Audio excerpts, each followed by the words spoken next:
right, here we are with Exalted Demake, Never Talk to Strangers, the Season 1 outro. We're in September 2024.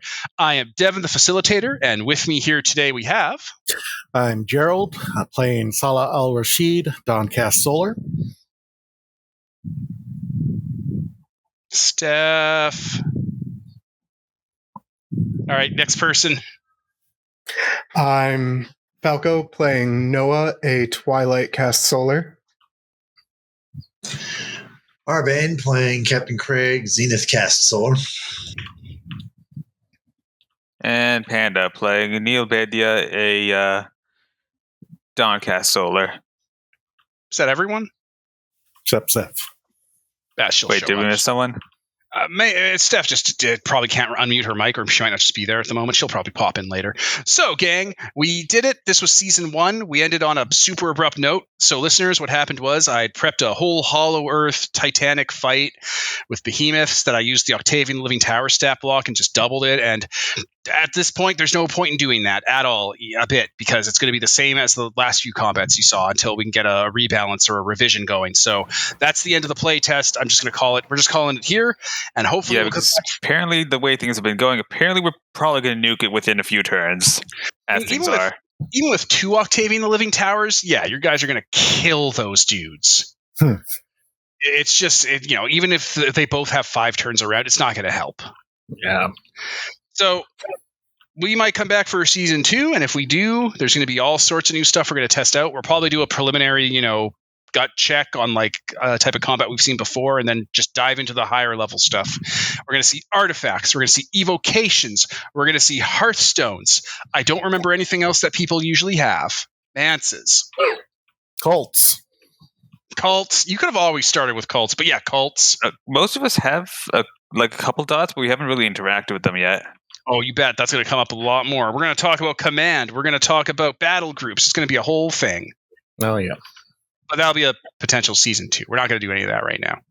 Right now, we're going to talk about what we went through. So, listeners, the clearest bit of feedback we were able to find doing this playtest is the defensive numbers at a resting rate are tuned too high to the point that it trivializes combat, because player characters will always optimize their defense as much as possible. It's in their best interest to do so, and NPCs can't reasonably justify having a tuned super high defense at all times without the entire game contract conversation breaking down almost always if every single person has defense 9 plus 5 over top. So we can't go any further. The defense is tuned too high. We're going to see what a rebalance looks like, what Holden kind of takes as feedback, and hopefully that resolves that part of it. Other stuff I'm going to bring up just to spark people's conversation topics is I think sorcery taking anything less than a turn to cast is a trap.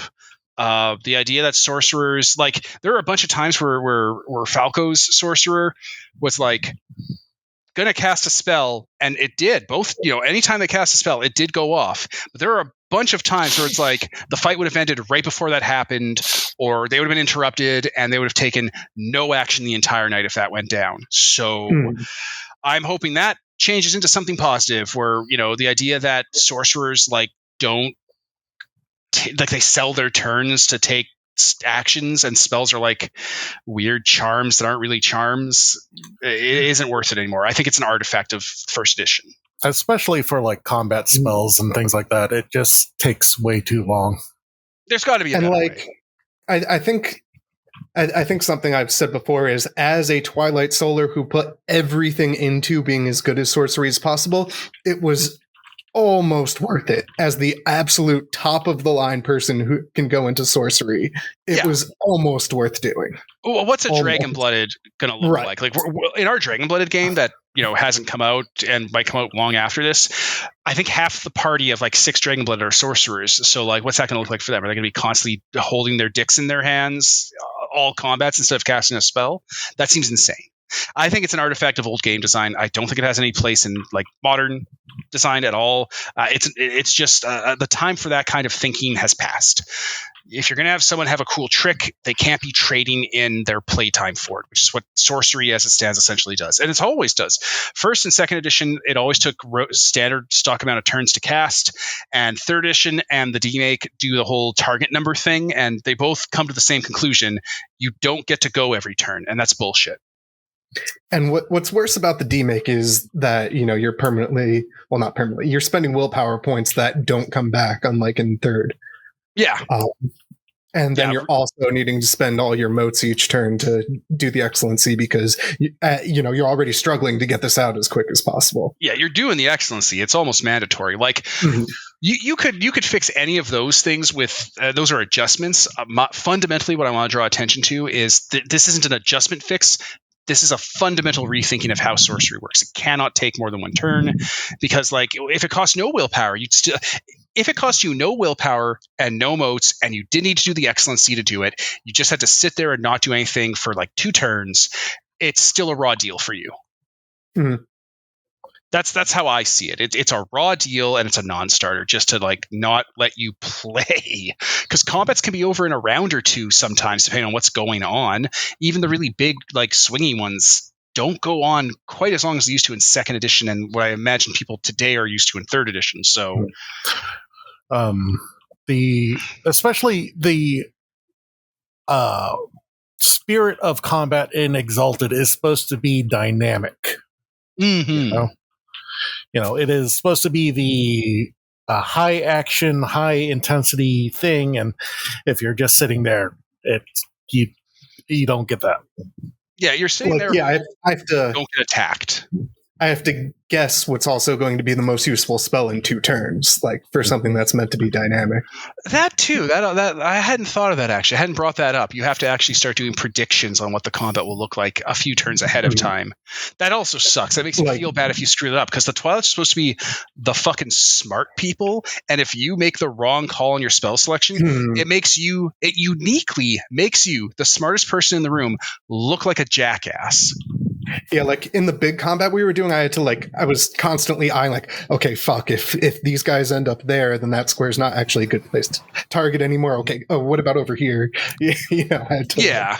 So like, there's 1,000 different ways this can be permutated. Like, even like I think the turn thing is a non-starter for sure. But like, even if it's stuff like you can just bank sorcery successes and then spend them whenever you want to cash out on them. Then you can just cast any spell you want, whatever, fine. I guess that's a compromise, but there's ways to fix this, and I hope it gets fixed. I hope it actually is fixed. Yeah.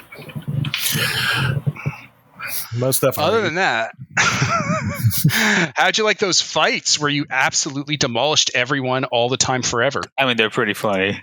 Yeah, those are good. I like those. It was pretty funny. Yeah. It was funny to see everybody do their thing. I felt like since I was more focused on, I was probably the most focused on defense, where I felt like, okay, I'm rolling 20 dice to hit. I hit, and I do 2 damage, 3 damage. Right. I have to admit, I did not expect to kill as many things as I did. It was a blender. And like, even the defender characters, like, you had a presence as the defender. That meant you were integral to every single fucking turn in one way or another. Oh yeah, I mean, I felt like I was useful because I was making sure that no one else got hit. Yeah. See, the idea of just taking your turn to buff people's stats could be an interesting conversation between the system, but like, it just seems so blah. A little bit. It would be nice if it was something like a gambit of some kind where it's like, oh, I'm going to activate defending this person. And by doing so, I've bet something and the payoff could be really good or really mediocre or could not go my way. Like it being a gamble, the root word of gambit would be, I don't know, interesting. Even if it's stacked in your favor, it'd still be interesting. I wonder if to balance some of that out would be to spend the block that you would use to give someone defense, Yeah, like you get to cut up the block number into bonus defense numbers across like the battle, like the arena. Yeah. Because you're like aiding people's blocks and there can be charms that give you range on that for other people not nearby you. Mm-hmm. Some shit like that. I was honestly thinking about that as kind of my own custom legacy if this was like a home game. Yeah, or like even make that a default, or like just put something in there so like you just saying I defend other and everyone gets like plus whatever to their defense isn't interesting. You're just passing. Yeah. I want these things to be dynamic. I want them to be interesting choices. Like casting sorcery should inevitably be exciting. Defending someone else should be exciting. Attacking someone's exciting. Why can't everything else? Yeah, like in another Demake game that only lasted a few sessions, one thing I did with the sorcerer in that is I took what is it, stumbling, the drunken martial art. Yeah. And it has a counterattack in it, and that automatically makes it more interesting because if I get attacked while I'm casting a spell, I get to attack back. I get to do something, right? Like right. Combat itself is supposed to be a gamble of some sort. There's supposed to be stakes. There shouldn't be a combat where the outcome's already going to happen. That's just scene swiping. So if combat's supposed to be like that, why are so many actions that aren't attack foregone conclusions that fundamentally change how the fight goes but don't really mean anything? Like why are we even rolling dice at that point? There should be an element of risk for the kind of combats that you're going to throw exalts at. There should be some sort of tension somewhere. Like, I know mortals aren't supposed to really be able to fight exalts no matter what people say or argue on the forums or whatever, but like there should be something where a battle group of soldiers can put a spear through your chest and like that might fucking hinder you or hobble you. You should feel a group at least. Yeah, and it shouldn't just be like automatic damage isn't interesting, but the actions you're taking to subvert them and overthrow them and get them out of your way should be interesting and should come with some sort of feeling of energy behind them. There should be some sort of like rhythm to the game. I think currently we're seeing a lot of baggage from previous editions. Absolutely. Like this isn't limited to the Demake. This is like something that's like inherent to just that kind of game design from like the White Wolf side or that era of game design. But like fundamentally, the promise of Exalted is a dynamic sort of combat, energy, fights, swinginess, unexpected results, dramatic changes in the stakes and who's the winner and who's the loser because you're demigods, right? So like the action should probably reflect that. I think that's the next big change to suggest, where these things that you give player characters the option to do shouldn't be automatic things. They should be choices that make you go, oh man, let's see how that goes. Even if you're a solar, it should still be interesting. There should be a degree of success that makes it amazing. Like what is the difference between a solar defending someone and a dragon blooded or a heroic mortal? Like, yeah, the numbers are a little lower, but not by much. Like, what makes it spectacular? Yeah, it's I haven't looked too much into the other exalts, but you should definitely feel something different between them. Yeah, like it doesn't have to be a strictly better or worse, but a heroic mortal, shielding another person, or a dragon blooded, or any of the other exalt types, and a solar, there should be something unique about it. Something that makes you go, only a solar could have done that, or only a dragon blooded could have done that. Like, other than just they took an action, they added some numbers. It was a little bit easier and not resource intensive for them because they're a protagonist. Mm-hmm. It just seems very empty and shallow. Yeah. I think that's a lot of the complaints in my head I'm seeing when I remember how these fights went. You guys took all these interesting actions and just blended your way through the opposition, but it just felt so by the numbers, like a dance we've done before kind of deal. Like, where was the especially at the time of the third combat? Yeah, like where was the signatureness to it? I think it might be because it's not really personal for any of us in any of these fights. But even if it was, like, the actions you're taking don't carry any sort of like feel to it that makes it seem like this is a fight that's happening, and not just picking options from Final Fantasy. Like Gerald's character, you were the one playing the defender, right? Yeah.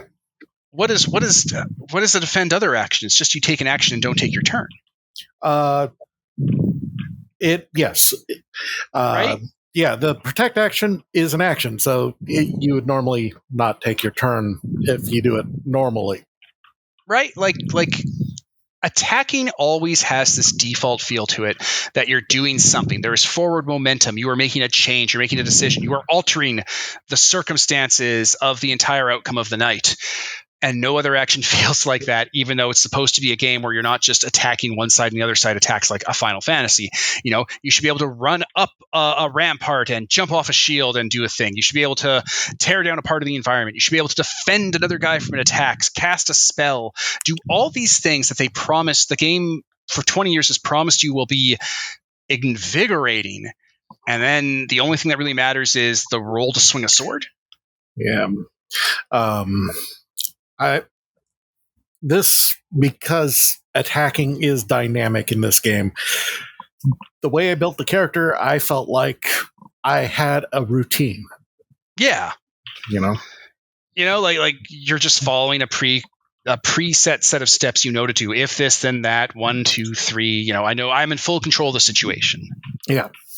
And to a point, it should feel like that. But if you're having fights where it feels like that, those fights shouldn't be rolled.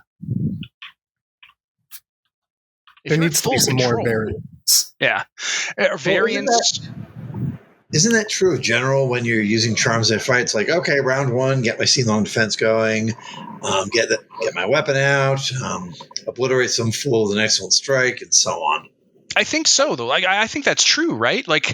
I think I'm calling out the idea of combat being so rote and static. I think underneath all of the specific mechanical issues we identified and the number balances that need to be done here and there, I think the idea that Exalted wants to, on one hand, be Final Fantasy Dissidia or an action movie, right? I mean, 3 certainly does. Yeah, and then on the other hand, it's just like a spreadsheet or just a series of pre-prescribed actions. Like, the tension to that no longer works. Yeah. People we're in the 2020s. We are so far past first edition Exalted coming out when this was all novel. Like, people are past just these kinds of assumptions happening anymore. They actually want the promise of Exalted to pay off.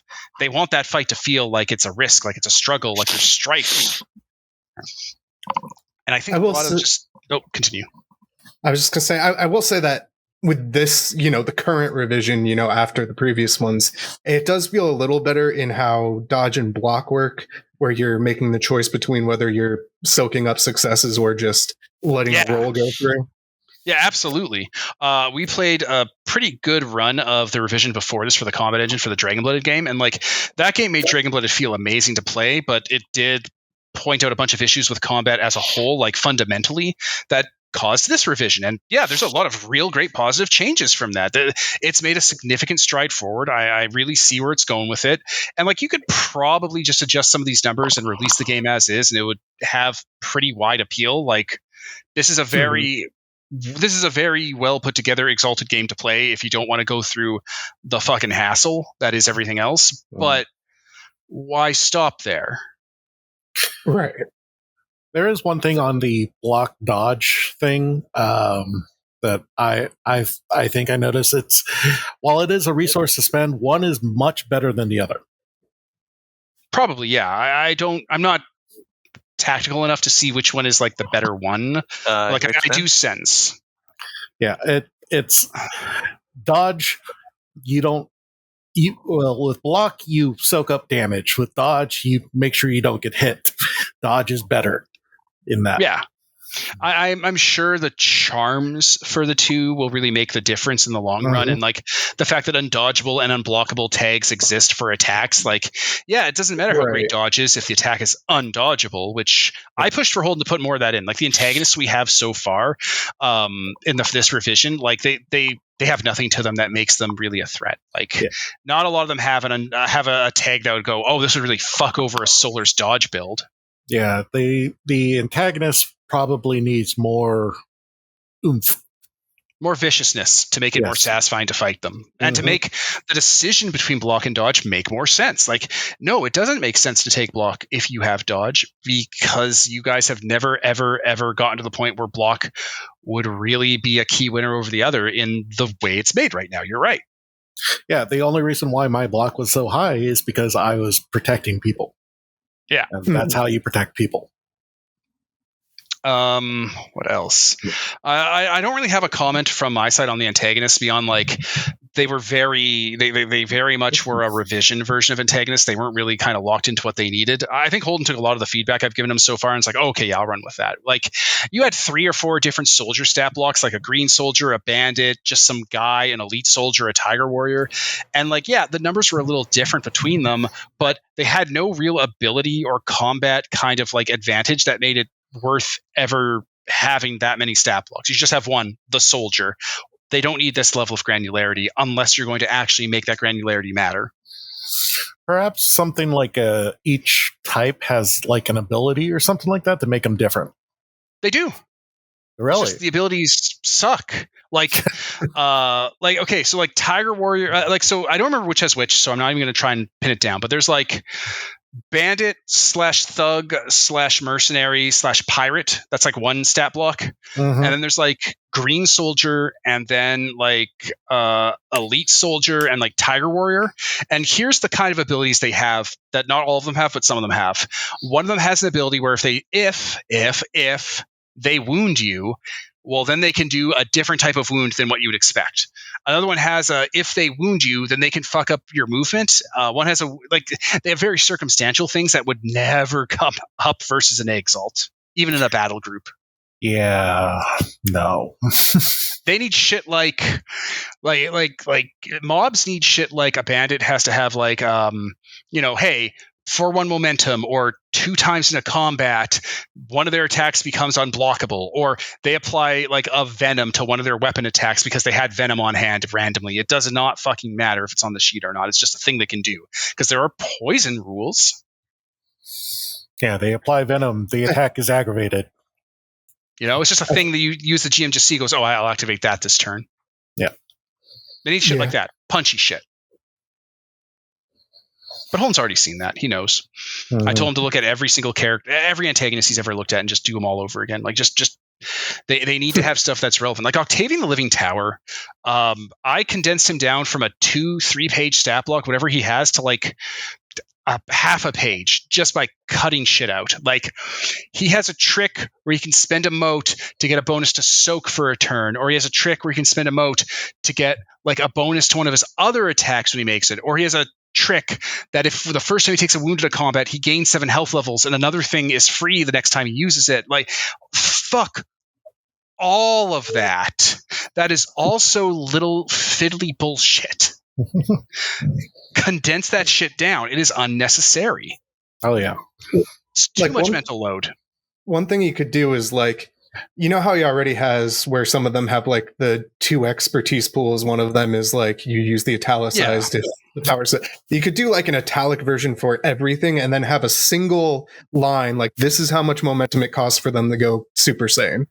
Right, and then they use all these stats and you don't worry about activating 5 different powers. Right? To me, that's bookkeeping fix. Like, oh, hey, I'll just take all these little nitty fiddly bits and I'll just summarize from it. It's like, no, just fucking cut them or combine them or make them one or make them better. Why is it +2 soak for a round? Make it first scene until he's staggered. He has 3 different attacks. Okay. And they all basically are, instead of attacking, he takes his attack action to deafen you, to blind you, to tear out your memories for the entire day. They're all basically the same rule. They're all basically the same cost. And it's like, just make it fun fucking power and then just give the 3 variables just from a pure in your head version. Or fucking cut some of the ones that are so circumstantial they don't matter. Or combine them together. Blind and deafened is one thing. That's devastating. Like, do that kind of shit. You don't need to have these little exceptions here and there. They're pointless. Yeah, I think for like antagonists, storytellers, make it easier for them so that they can run the game as smoothly as possible. Yeah, like Holden was talking about how originally he, for Demake, was doing very abstracted character blocks, and then he went back to just kind of pulling charms directly from the charm sets and adding them onto antagonist stat blocks. Mhm. And it's like, don't fucking do that.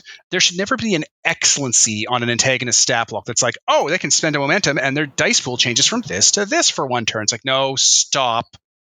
Just have their dice pool be 50 to 70% in between the max dice pool for their excellency and whatever you thought was fair for their like not using motes, because that would just represent over the course of a fight them every once in a while activating a mote if they were a player character, which they're not.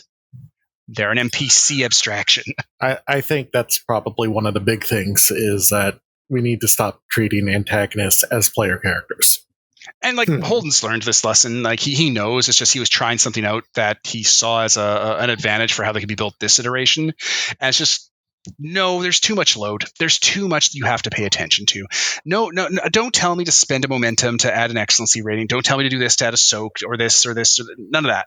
Make it like spend, I don't know, 3 momentum, the NPC, juice stat that you gather up in a fight, and then the following bonuses kick off for the rest of the scene until staggered. Bam, boom, done. Or make it automatic. The first time they take these many health, they take a wound, or the first time they take a health level and damage, these powers kick in permanently for the rest of the fight. Fucking just take from Dark Souls. Dark Souls have phases.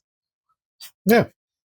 I mean, that's what I was getting into. Yeah, it's just don't make it a choice. Make it just something that happens. Oh, a blood ape's down to like half its health level, or it has like, half its stamina and wounds, or whatever it is when you're brutally wounded. Okay, well this kicks in. It's now a much more vicious creature. Mm-hmm. Just make it automatic. Make it easy for people. That'd be my big takeaway from the NPC side of things. Battle groups are too fiddly. Like, yeah, they have a lot of stuff that makes sense to account for like all the different ways charms hook into them, but just find ways to simplify that the fuck out. I get promoting an antagonist stat block into a battle group is a good, quick way to do things. Make it quicker. Like, I know, like battle groups have, instead of health levels, they have cohesion, because cohesion represents the group cohesion before they break apart. Just call it health levels. Don't make me Google around. Don't make me Control F around if I'm trying to find specific rules. Just call it health levels.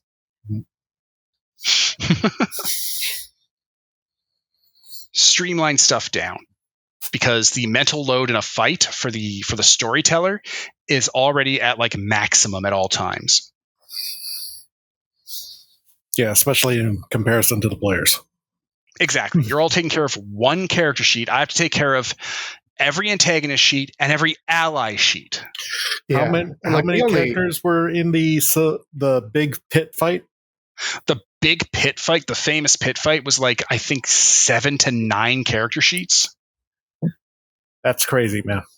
Yeah, and like, it ran pretty all right, did pretty good. I think that was a fine fight. It just didn't matter. All those little differences in them ultimately didn't make any sense. Should have been one big glomp of character sheets, the swarm. Mm-hmm. But the rules say to break it out. I followed the rules. Like, for the listener's note, I ran it not as if I would rebuild and change the rules if I was writing this for a game. I ran it as close to the rules as possible, because that's the actual thing we're fucking testing. So if I saw an obvious flaw in how something was written or how it would make things harder, I just ran with it just to see, hey, maybe my assumption's fucking wrong. What do I know? Let's see how it plays out. So I didn't put efficiencies in. I didn't streamline anything. I didn't put in obvious fixes you'd put in if you were playing this at your home table, because we want to put it to a state where you don't have to do that. Mm-hmm. So that you'll see a lot of that in the fights you've just probably listened to. Yeah. We're like, oh, why wouldn't you just make this easier? It's like, well, because it doesn't tell you to do that. And if it doesn't, and if it's supposed, if you're supposed to change it, and it doesn't tell you to change it, then you should tell them then you should change the rules. I mean, that's the point of playtesting, right? Exactly. But like, I looked at a lot of this stuff and thought, oh, well, this is how someone would probably intuit to change it if they knew to. And it's like, that's a terrible, okay, that means we have to talk about this immediately. This has to be brought up if I'm thinking like that. Oh, yeah. Mm-hmm. So yeah, like that big pit fight, if I were to run it like a normal me would run it, it would be like 1 stat block, the swarm. It'd have like 5 abilities. 2 of them would run every single turn automatically. It'd have like 3 attacks constantly. It'd be just doing fucking shit, and then there'd be hero units that would be attacking you. Mm-hmm. But it doesn't say to do that. Nope. I'm a little leery about how zones work. Like, zones of abstraction for movement and attacking and range bands are fine. Those are awesome. I don't think the system should assume they're as discreet as they are. I think that leads to danger.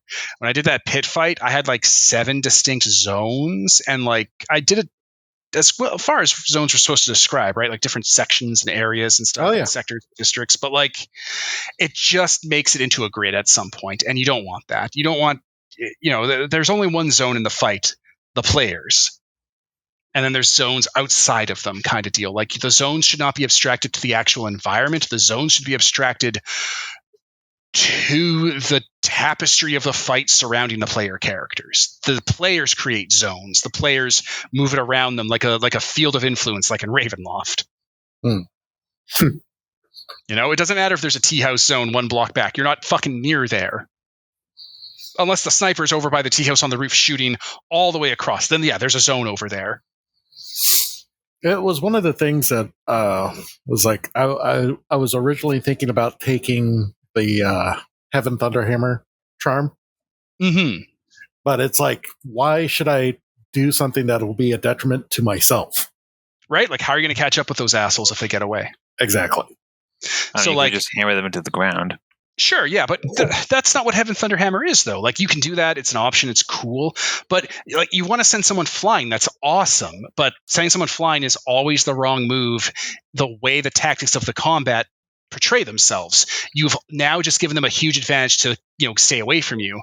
So, like, I mean, it's advantage. It's an advantage if they're like a ranged fighter, but if they're melee, then it's a problem for them too. Yeah, or they can regroup, coalesce, find a different strategy. There's a bunch of stuff they can start doing because of how the movement and range rules are written and the zone rules are written. Heaven Thunderhammer and movement, for example, like movement's, you got a simple and a reflexive action, right? And your reflexive is your move. Mm-hmm. So movement's already very interesting, where if you get hit before your turn, you don't get to move. You're nailed to the ground. It's how combat and archery and covering fire and suppressing fire work. It's fantastic. Good stuff. Take it to the next level. Heaven Thunderhammer doesn't move people's zones away. Heaven Thunderhammer locks people down for X amount of turns, or Heaven Thunderhammer puts a person in a type of stagger-esque crash called zoned or something that they have to spend actions to clear. So it costs you, the player, no time to get to them, but for them to get to you, they have to clear their stacks of zoned. That would come to think of it, good. There was an upgrade charm for Heaven Thunderhammer back in the old days that let you basically chase down anyone to instantly chase down someone you'd knocked away. Yeah, that's like a fighting game thing, like where you flash around and follow them around like in Dragon Ball Z. That makes sense, but from a fundamental mechanical perspective, hitting someone out of the ballpark with Heaven Thunderhammer is always a problem for them and never a problem for you. So you should be able to choose to get to them very easily to continue fucking bashing them up, and for them to choose to either get away or get to you, it should be a huge fucking burden. Exactly. So I don't think zones or ranges of movement are important. I think the fact that they have been knocked away is a status effect the NPCs have to deal with. I think it's an affliction, much like having a broken arm or being poisoned, that they have to deal with before they're able to move freely in a constructive manner. I know for a lot of us it didn't matter too much because we were mainly within melee range of stuff, but with I mean, how did range combat feel for Steph? Range combat was fine for me because I had so many charms that were up to 4 zones away, so I could just ignore range, basically. It essentially meant you could always dish and never receive. Yeah, exactly. And which was cool because it meant that I could be a glass cannon and just sit there and fire 30 dice shots at enemies.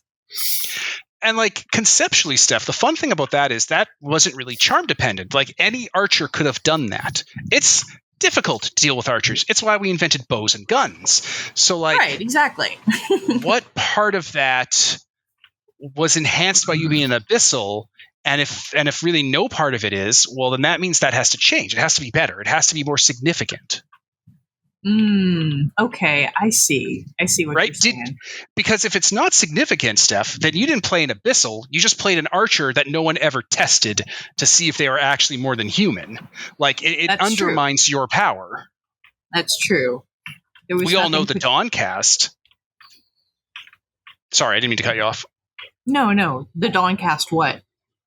We all know the Dawncast is more than human. We can test that extremely effectively, but the archery and ranged attacks live in this liminal state where you're both a demigod and just a follower with a bow or a turret. That's true. There's nothing specifically abyssally archery about it. Right? Like, imagine if, because you're an abyssal and you took an archery charm, 1 dot, every time you hit someone with a bow, you were stacking fear intimacies on them. Well, all of a sudden, that other abyssal 1 dot charm that makes people take egg if they're afraid of you just starts kicking into high gear for the other abyssals. Well, that would be cool. What if every time you shot someone with a bow because you took an abyssal archery charm, every time they were hit with an arrow, it stacked bleeding on them, or it stacked like them being attractive to undead, so undead would swarm them more readily, or they just took fucking rotting decay inside of them and like were poisoned now from the inside out. Like, something has to be there that isn't just roll to attack, right? Right. I see what you're saying. I think as I say this aloud and talk to y'all and then kind of put it together in my head, combat that's dependent on the zone system and range should not be movement based, like movement action based. It should be status based. You should be laying down conditions and locks and breaks on people that make people trying to engage you in ranges you don't want them to engage with fucking impossible. Yeah, that makes sense, and that would be a really cool addition to have a bunch of status effects as an archer instead of just raw damage. Like, if I'm running an NPC and you're putting out the same damage as the Dawn, but the Dawn is right there, even though by all accounts I should absolutely have you killed, it's never going to happen. Right. It's the same outcome either way. But if you're doing shit like locking down movement, stopping NPCs from retreating, preventing the entire fight from rhythming because no one can do their teamwork setup abilities as antagonists, you automatically jump ahead of the Dawn in the priority scale because no one can stop you. Yeah. Like, if you're just doing damage, why weren't you a Dawn? And like, oh, well, I don't want to take damage. Well, it's like, well, yeah, Dawns don't take damage either right now. Right, exactly. And like, I feel like the system is almost there with that. I feel like that conversation or that language is almost built in with the idea that, again, if you attack someone and they get hit before they take their turn, they don't get to move. They're locked in place. That's how grappling is represented now. That's how covering fire is represented now. You're also basically saying that the charm set of each celestial really needs its own flavors. Well, yeah, rather than just being different colored versions of solar exalts. I looked at your character. Yeah, I looked at your character sheet for an archer, and I looked at Gerald's character sheet for a defender. I don't see a difference between you guys and a heroic mortal. Yeah, that's fair. There really wasn't much. Right? So why did you even bother fucking playing Exalts? Why do we even bother playing Exalted? That's fair. These are the problems that stream to me from running this game. These are the things I see where it's like, well, why did you even bother reading the rules? Why did you even bother putting the effort into making a character? Why are you bothering with a great curse? Just play a heroic mortal. Right. If all of your options are going to be these like automatic things, you just hit a button and they happen, and you just so happen to always are going to be rolling higher than people. Like, yeah, I know 1 subtract could come up, but like, what if it doesn't?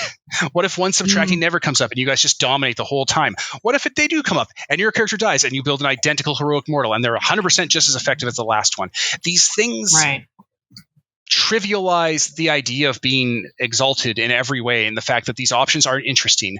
I feel like the option to be a sorcerer says more about exalted than the option to be an archer. But sorcerers are supposed to be super fucking rare, but archers are supposed to take like your entire lifetime to train someone to be an archer. Like, it's supposed to be a very hard skill to get, on par with sorcery. Like, listeners at home, archers take generations to train. It's why the gun was a big deal, because the guns took that away. Yeah, and the crossbow too, to a lesser extent. Yeah. So, like, That's very true. so on one hand, you could be a sorcerer and pay to, and spend your whole life being one, and pay to give up your turns to do a slightly bigger Dawncast swing every other turn, which means you're working at half the efficiency of a Dawncast. Or you can spend your whole life to be an archer and not be fundamentally different from a turret or an NPC background character or someone taking ally. Like, does that? It just. That's true. It does make sense. It does make sense. It does make sense. I don't know how to articulate exactly what I'm trying to say, but this feels wrong. Yeah. I think it's just one of those fundamental things that people do are fundamental things that you see in games, Right? Like, you took guard other. No one does that. Why was it so boring? Why was it so meaningless? Because that's a rare route to go down for a character. That's a super cool build. Why was it just nothing? Because I couldn't do much. So you could. You dominated. Well, I mean, I couldn't do much other, my effects were kind of static. Yeah, exactly. Like, why was choosing this extremely niche build for a Dawncast? And it is niche. It is niche to be this kind of character for a Dawncast, listeners. It just is. In a game where you only have so many, 3 to 4 players, and they're all dynamic, no one wants to play the character that helps everyone else. But when you do choose that and you do pick it, why is it less exciting than the less optimal option of swinging 2 fucking swords around? Like, he was more effective than any other combat character in a fight because he made it so no one could get hit, which is a huge boost to everyone. Like, that makes him essential, but his essentialness and his uniqueness made him boring. Yeah. Was not that rewarded. Doesn't make sense. Yeah. And stealth archer, like we joke about Skyrim stealth archers and how Skyrim pushes you to be that because it's the most optimal way to play, and it should be. Like, someone you never see who kills from a distance and is never found is literally the most optimal way to be a murderer. And Steph was that, and it was boring. Well, it wasn't that boring just because it was new to me, but for sure. I just mean But you're right, it didn't have any specific. There was nothing that says abyssal about the archer character. That's true. Barely anything that said exalted about it, right? Yeah. But the big thing on the big thing on the archer thing, there is no interaction.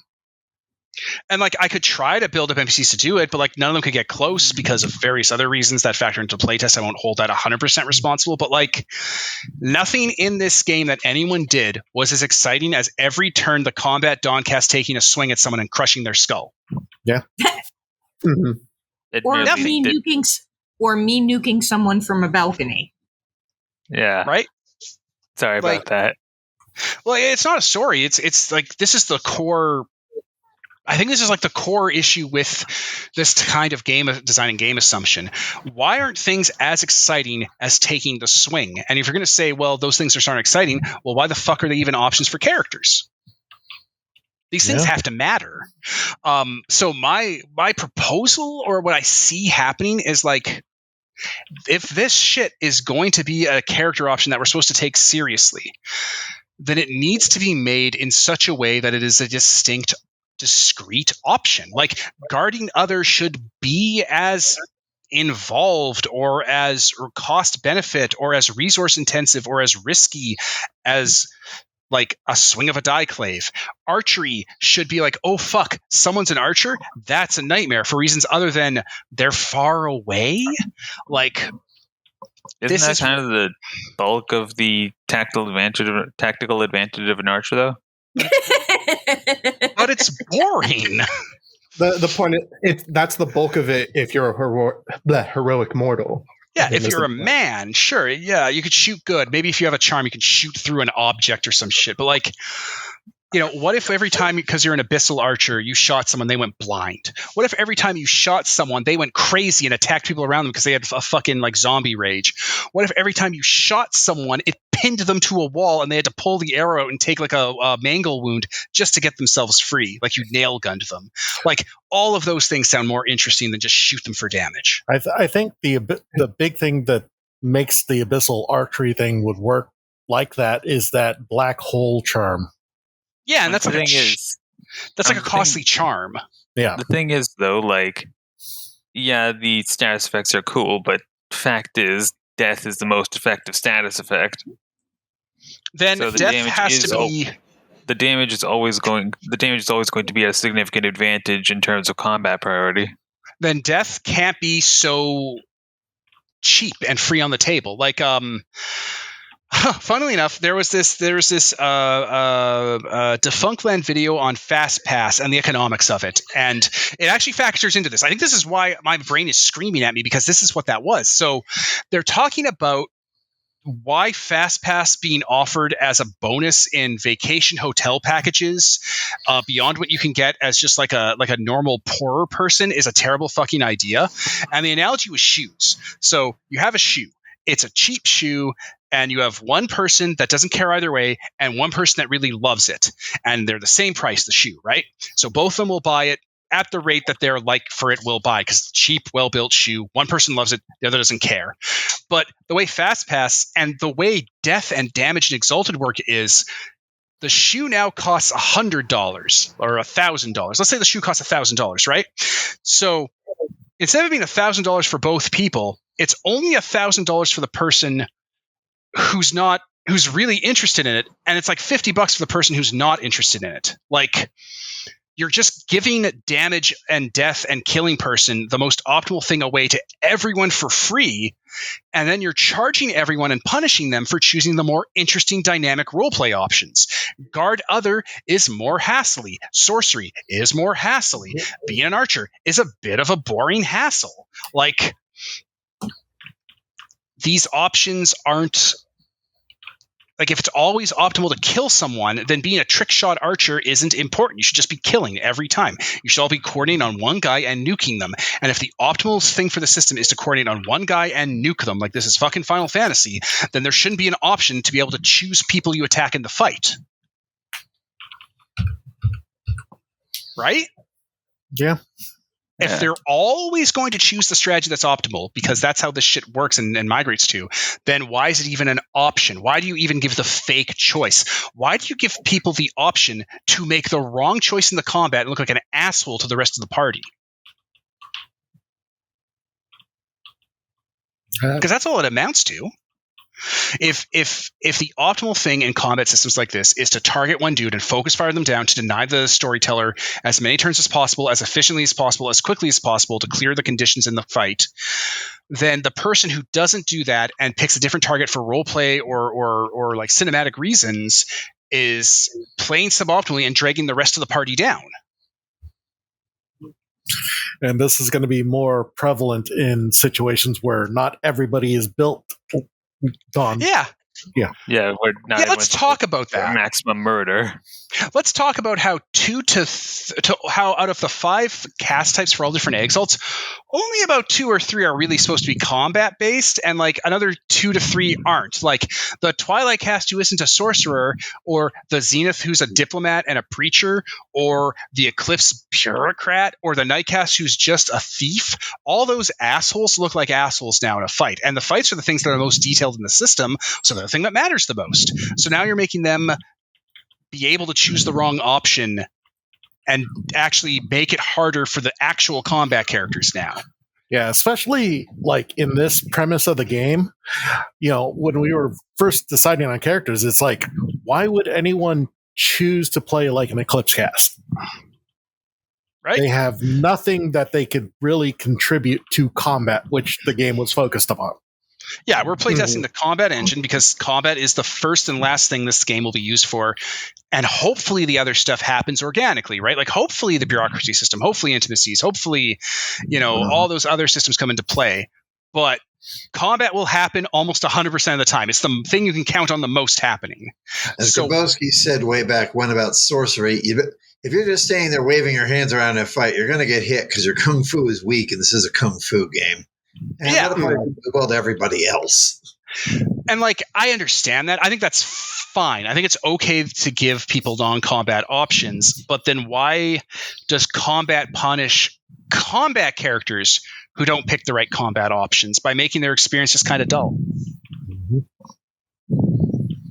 You know, I've like run the into guy, that a lot because right? Like I usually play non-combat characters. right? Like how You know, many people here are incentivized to check out on their phone or something at the table because the fight's happening and they don't need to be needed for this. And that's kind of like one thing about it is like the combat characters are basically buying stuff to scale the combat to them. You know what I'm Mhm. saying? Like, Yeah. if no one buys the combat charms, a good ST is not going to give you the max end level boss. They're going to give you something appropriate to no one having any combat charms. But if, half of the group is Dawncast, the ST kind of has to put Dawncast maxed out combat there, and it's not that different. It's just more dice. What game does Octavian the Living Tower show up in? The Eclipse and Nightcast and Zenith Cast and Air Aspect Game of Thrones politics game, or 7 Dawncasts? Right. Which game are we going to put Octavian in? Yeah, I mean, ideally one with at least one Dawncast. Although if it's only one, maybe wait until they're like E3 or E4. With again this game being combat focused, it is so the non Dawncast characters are already at a disadvantage because even if they take favored skills in combat skills, they still are affected by the rule of 1. Which, like, Hold made a point about why that's important to make the combat characters feel like gods, and let's take that at good faith. Let's just, because like I know people have problems with the rule of 1s. Even I did as the NPC guy. I was like constantly botching all day, every day, and like so here's like actually this. Sorry, I'm breaking this into like 3 different points. But point 1, the rules say if you roll no successes and a 1, it's a botch. The rules then say, hey, here's what you could do for a botch, and then it doesn't tell you anything else. Like, what do I do from there? You know? Mm-hmm. Like, and because it doesn't tell you that, because it instantly doesn't give you that information, like, okay, well, what's a botch then? Why is this here? Why do we bother with this? So, like, I was like, hold on, you got to give rules for botches. You can't just imply. You have to actually give people rules for what happens when you botch. And it can't just be, oh, well, maybe something happens. It has to be a real thing. Because if the rule of 1s exist, people will botch a lot. Yeah. You know, if you make it vague, one ST can be like, well, I'm not going to have anything happen when people botch because that's a nightmare. And another ST will be like, you all die. And you'll have shit in between, but why make it, if it's so important, it's its own rule, why isn't it backed up by actual rules? If the rule of 1s matters, then why are the botch rules not filled out? I think like the non-combat characters are already penalized by the fact that their excellence Cs are already going to be doubled the cost with the favorite skills. As a non-combat, when I played a non-combat character, I've never, ever used an excellency out of combat. Well, I mean, go ahead. We're like, for your character in particular, Steph, is that you're a nightcast. I believe that I'm saying that outside of combat. Mm-hmm. But yeah, I see that excellencies, that it makes non-combat characters even less useful in combat. Yeah. And like, let's talk about that outside of combat, what Steph mentioned there. Because like, what does an excellency look like outside of combat? Like, you get motes back every day, and like if you're in a normal Exalted game, you have Hearthstones and Manses, so they charge back over like hours and like minutes and stuff. So it doesn't matter for a fight. But like, why can't you blow an excellency every time? You know, like why do excellencies cost things outside of combat when you have so much time to recover your essence? It won't matter if you tap yourself out outside of a fight. Is it just to make sure you have your pants down if a fight were to break out suddenly? I think that's pretty much it. I mean, I was, when I was doing my Twilight stuff, TM, I was always blowing an excellency in downtime because why the fuck would I not? So I'll have it back the next day. So what's the purpose of an excellency then? Is it just there for combat adders? And if it is just there for combat adders, is it balanced with that in mind? Like, I feel like there are assumptions in this, the kind of game Exalted across all editions is, that have not been reviewed in the modern sense of how people look at games now. Like, what is an excellency? What is the dice adder? What does it do? What is it for? Is it to make your character seem more competent only in combat? Why does it cost motes? What is mote recovery? Why are these resources here? What purpose do they serve? How do they keep track of how effective a demigod is? When Steph and I play Dragon-Blooded with Nicole and the other gang, like Holden's even in that game, and we have far less motes because we're Dragon-Blooded, and we're burning excellencies on bureaucracy and shit, like, what is the purpose of tracking that? It really isn't much purpose at all. It seems like bookkeeping, right, guys? Yeah. Doesn't it? Yeah. It's the I have to spend this and if it only really comes into play if like I've insulted somebody to the point where they want to hit me. Mhm. It feels like Oblivion Skyrim design, where if you build your, like, I know this isn't exactly how it works, but people are familiar with this concept where if you build yourself towards what you want to be good at, counterintuitively you make yourself terrible at it because it scales to challenge you on that. Mhm. Right. Morrowind had a similar problem too, but it was different because the level of wisdom in that game was fucking wild. But so I guess I'm hoping, I know at least Peter is listening to this recording in the future and taking notes. I hope Holden either is listening to this or at least gets the major notes. I think what I want to talk about is, and just from a combat perspective, because we can't even begin to play test the non-combat shit yet. Combat has to be the part that works because it's Exalted. Right.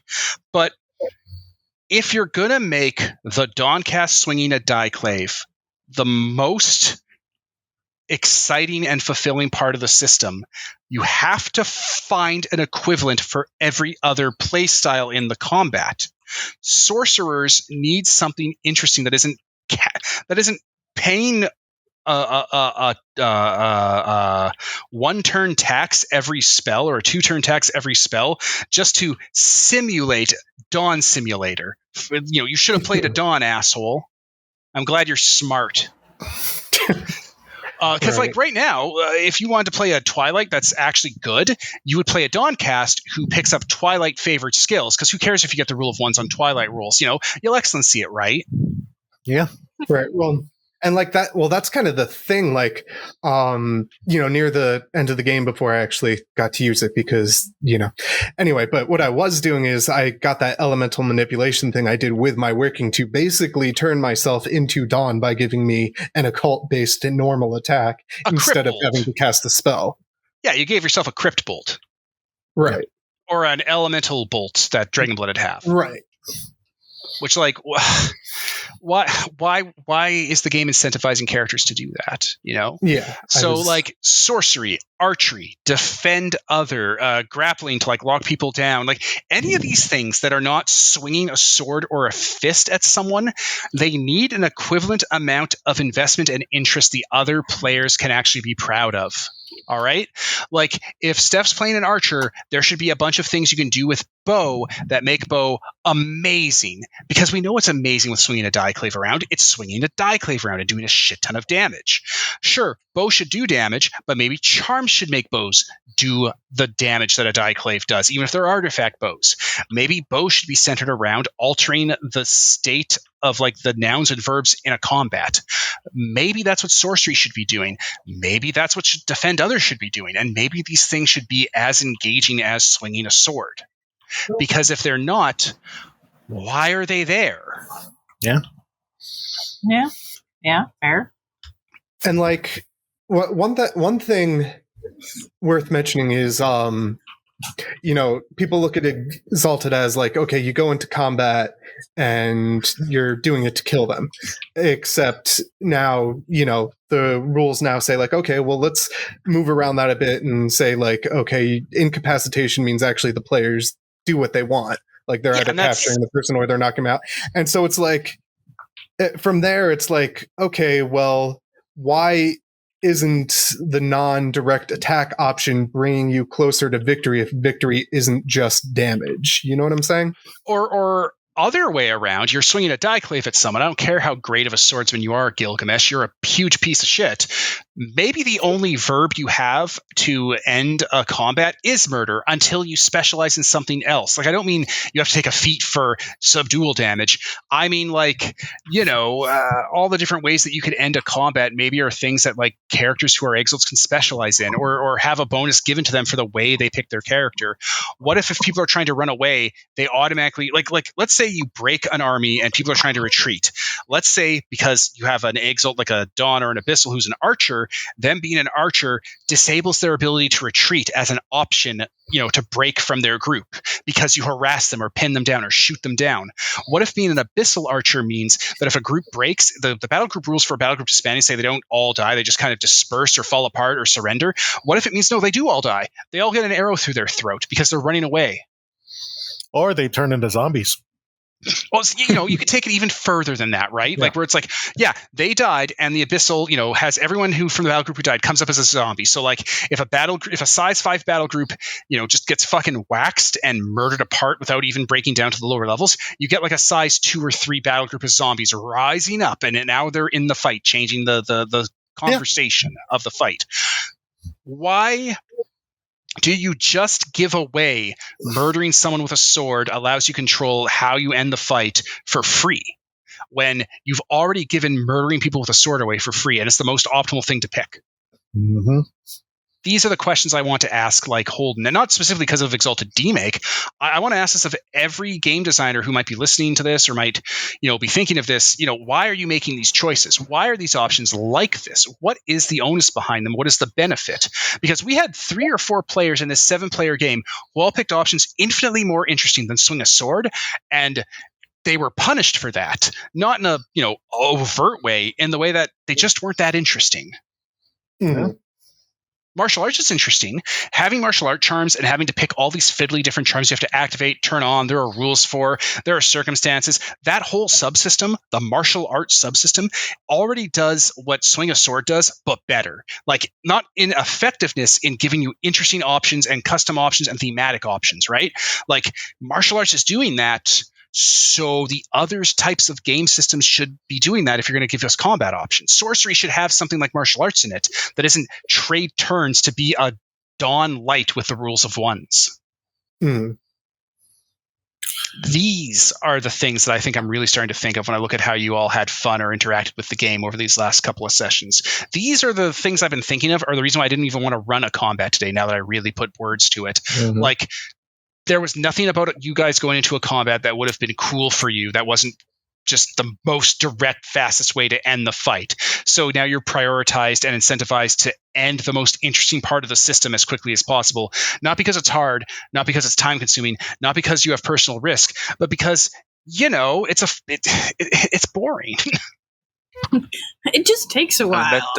That does seem to be kind of what Holden was going for, like the rhythm of combat here being the party being someone kicks the door in, guns go off everywhere, and within about 10 seconds one side is dead. Right? And like, that's cool. I like that. I like the dynamicness of that. I like things being a big, fast, bloody, violent fight. That's awesome. That's great design. It's better than like a lot of modern traditional game design where it's like a D&D clusterfuck party kind of thing. Like, I like the idea of it just being a big, vicious melee or a bunch of weird things go off, and then when the dust settles, you have a solution to the fight. But I don't understand why Gerald would ever build a defend other character again. Like, I just don't see what possible reward you would get out of it, even if the numbers were balanced that made you even more essential than you already were. Like, you're just not going to play, Like, if we rebalance the defense numbers and you still defend other people and make them virtually unhurtable, and that makes you the most essential person, how are you any different from a fucking stone idol that just raises everyone's defenses passively? Because the stone idol will take as many interesting actions as you will. Yeah. How is Steph any different from a turret? Yeah.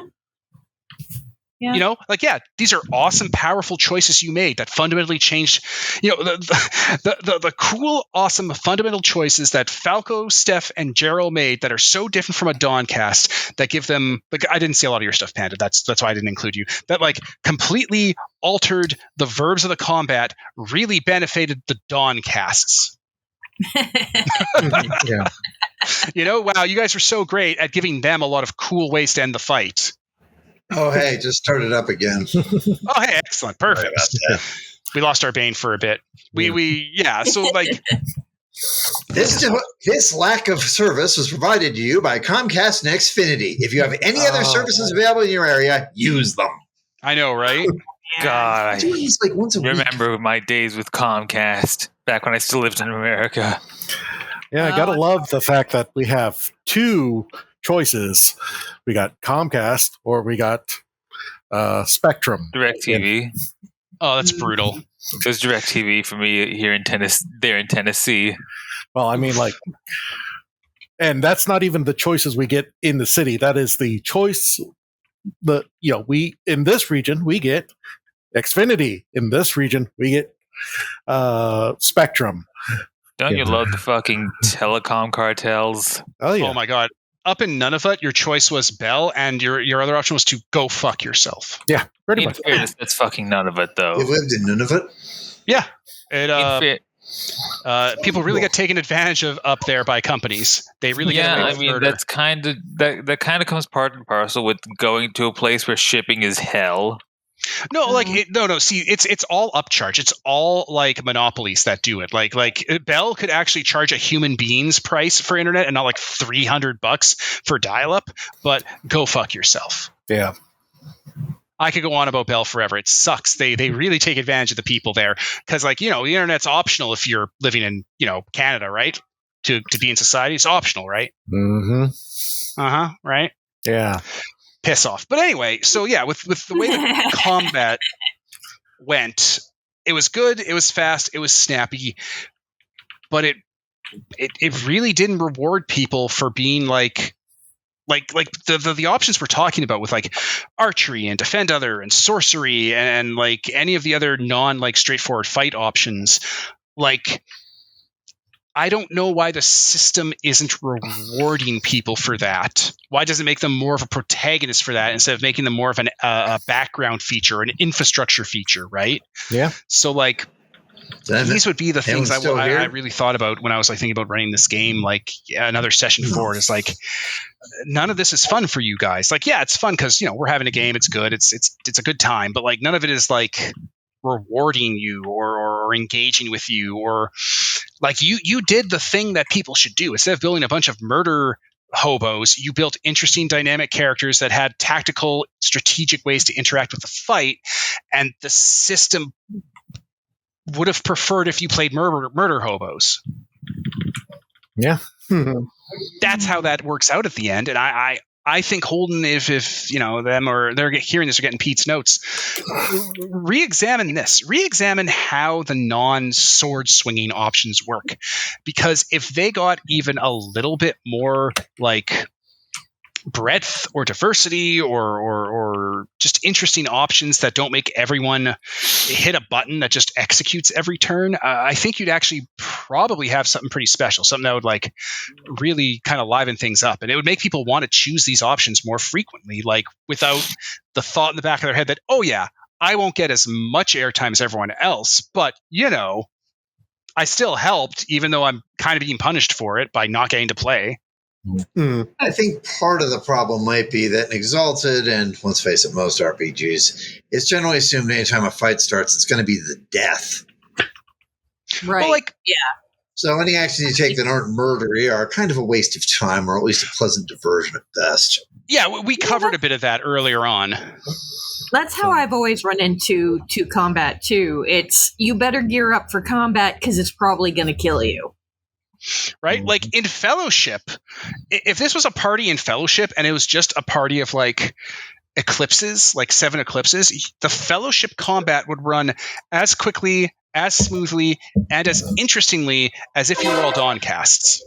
That's like because there are that's because Fellowship is specifically built built not around combat. And that's It's built around conflict. Conflict, but not combat. Yeah, and exactly. it was built from the ground up to be about that and to get away from that, which is really hard for a lot of old game design, which for sure based on. Exactly. And it's really hard to do if you don't rebuild it from the ground up with that in mind. Yeah, my point to bring it up, just to bring attention to it, is that like these things are possible. Games can do this. This is not an impossible to solve problem. Yeah, it is very doable, and it has been done. It's been done for more than 10 years in some games. So Fellowship is hands down the best combat experience I've had in tabletop gaming. Same. I was shocked, just fucking blown away that first Transformers fight we had. That was like a big crazy set piece that was as good as like the games and the movies. I was blown away that it did that. But like, these are things that Holden knows. He's played Fellowship. He understands that. But like, not specifically to Fellowship. These changes we talk about, these options, these ways to diversify or to make things special or to make things interesting, they're very achievable. I'm not going to speculate how. I'm not going to throw out a bunch of like little examples, but like it's a path that could be taken. The game needs to reward people for not all building sword swingers. The game needs to reward people for going into a combat and having one subtract from their dice if they're not a Dawn cast. Yeah. Yeah. Yeah. Yeah. Yeah. We are far, far, far past the era of only the combat characters make a change in the combat, or only the combat characters are like meaningfully contributing or getting to take entire turns. We've moved past that design. It isn't acceptable anymore. And it reminds me of Cyberpunk 2020. Cyberpunk 2020. In what way? In what way? The old thing about how combat usually boiled down to all the solos go first and then everyone else goes, and in Cyberpunk 2020 combat was lethal enough that going first could very well mean being the only one who went. Oh yeah, Shadowrun was the same way too. It was a nightmare. Mm-hmm. I hope you bought quickness, asshole. Yeah, in this case it was more I hope you bought combat reflexes as high combat sense as high as it would go, and popped on us in Devistan. Yep. Yeah. Or a Kolesnikov with booster wear, but you know. Yeah. So I don't know if you all have any more input. I know I've talked for most of this just because like I've been assembling everything that's happened into like one coherent thought, but like these are the takeaways I have for where we would want to point change towards. You know, it isn't just that sorcerers are selling game time for turns. It isn't just that the defense numbers are tuned too high, and that's been acknowledged. It isn't just an antagonist or needlessly fiddly. It's fundamentally picking not the sword guy should be rewarding, and they're doing stuff that is rewarding, but they're basically being punished for it, and that has to shift rapidly, quickly. Yeah. I almost think that like Exalted's going to be a combat heavy game. It's just what it is. You know, it's the genre. And sure. I think one thing that it could do is instead of like the XP split right now between standard and supernal, where it's, your mundane stuff versus your supernatural stuff like charms. I almost feel like it should be non-combat versus combat XP. It's true, but how do you quantify that? There's an abyssal performance that does damage, that it gives you a scream weapon. It sounds like it'd be a nightmare. Like that's a thing to suggest, though. Like it would definitely need a big redo. I don't think Holden would be amicable to like segregating combat and Exalted into the fight system and the downtime system as if this was Lancer. I don't mean like completely changing. I don't mean completely changing the like mechanics and having a mode, just like the XP you're putting on your sheet. You always make sure that everyone has the same amount put towards combat. Because like when we played the Dragon Blooded game, like Stephanie, Nicole, and the others, like Nicole and Steph were loaded for bear. They were psycho murderers, and as a fallback, they had their like Game of Thrones, politics, empire stuff. And then my Dragon Blooded, we're all Dragon Blooded. My Earth aspect, who was part of their group, was like loaded for bear for like politics and infrastructure and sorcery stuff, and I still had some combat ability. Like, we had this game where we could go all in on combat. We could all be aggravated damage dealing fire aspects, and we all didn't build that, even knowing the combat engine, even knowing what was at stake, even knowing the limitations of like what we had going on, because really it was just more interesting to buy the non-combat stuff and still be able to contribute to combat. I don't think people are going to gravitate towards like needing a segregation of combat and non-combat XP. I just think that it should reward you for having a niche. Yeah, I see what you're saying, but it's just a matter of trying to make the non-combat stuff as rewarding and interesting as the combat stuff. Sorry about the train. I know, right? And like, it is like, that stuff is like, you don't really need heavy mechanic for non-combat stuff, because like, it's not what we were playtesting for, one, and two, the non-combat stuff is its own reward. Like, if you have an Eclipse cast or like a Zenith cast, and I mean this for every Exalt type because they all kind of have niches like this, they can straight up obviate entire combats. They can remove entire needs for fights. They can get resources 10 times what you would need for a combat to back you up and trivialize it. These things are powers that they have. There's a bunch of powers in the charm sets that just let you swing around like that and just knock out the need to get into the skirmish. So it's why I'm hesitant to suggest that there's a problem with combat being so primary. Combat is the part of the game system where you want to have a really fun dust-up and a fun fight that just is nuts and crazy, and the people who choose the combat options get like a reward for that. They get like a feeling of having contributed, you know? Mm-hmm. And that's where I want to focus the feedback on this right off the bat, because like the Dragon-Blooded game, from the little we played, it really worked on the non-combat aspects. That stuff paid off. We had fun with it. We were incentivized to do it more. We were more interested in the empire planning stuff than the fights. The fights were stuff that just happened along the way, you know? Yeah, and here it's the forefront, so it's makes everything else kind of Yeah, like it has to sing, and that's why, like, we didn't do anything we didn't do anything non-combat heavy, just because the combat is the part that actually needs to work. If the combat doesn't work, just fucking play something else. Then, right? Like it has to be the combat side of things. Yeah, it has to make you feel awesome that you invested even a little bit into it. Yeah. I think that's all I got. Anyone else got anything? I think that's pretty much it. We went way longer than I thought we would. Yeah, right? All right. Well, if no one has anything else, I think we can end it there. I had a lot of fun with this game. I hope you all did as well. I hope you enjoyed, the kind of rhythm, the NPCs, the little bit of role playing we did. I hope you liked the setting for the little prototyping spins I've been putting onto it. We'll see more of that in the future. It might be a little more ironed out, but I hope you had fun. I found the union stuff and the pillars kind of pretty fascinating, actually. I'm glad. We'll need more of your metaphysics kind of fleshed out there, Oh, for sure. Absolutely. Like I took this as an opportunity to kind of just start, like, sometimes, and this is for like listeners too, sometimes it helps to just throw stuff out there in the middle of the game and see how it sounds like. Because see what it sounds like when you say it to other people and how you feel about it.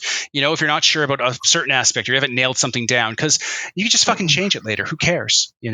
That's part of the process.